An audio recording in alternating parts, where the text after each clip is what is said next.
மற்றொரு முக்கிய செய்தி, ஆனந்த விகடன் இணையதள முடக்கத்தை நீக்க வேண்டும் என மத்திய அரசுக்கு உயர்நீதிமன்றம் உத்தரவு பிறப்பித்துள்ளது. இது தொடர்பான முழுமையான விவரங்களோடு எமது செய்தியாளர் ஸ்டெஃபி இணைந்திருக்கிறார். வணக்கம் ஸ்டெஃபி, இந்த வழக்கின் முழு விவரங்கள் என்ன?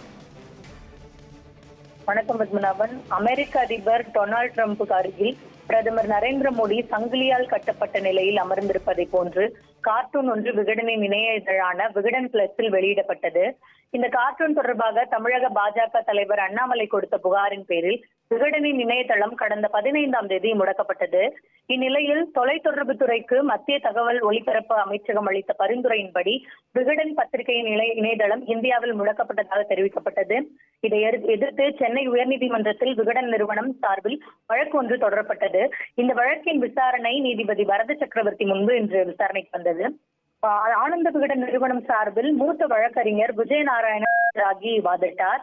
இது ஊடக சுதந்திரத்தை பறிக்கும் செயல் என்றும் இந்திய இறையாண்மைக்கு எதிரானது அல்ல என்றும் வாதிட்டார்.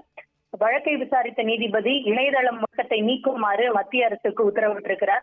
அதே சமயம் சம்பந்தப்பட்ட கார்ட்டூனை நீக்குமாறு நிறுவனத்திற்கும் அறிவுறுத்தியுள்ளார். வழக்கு தொடர்பான முழுமையான விவரங்களுக்கு நன்றி ஸ்டெஃபி.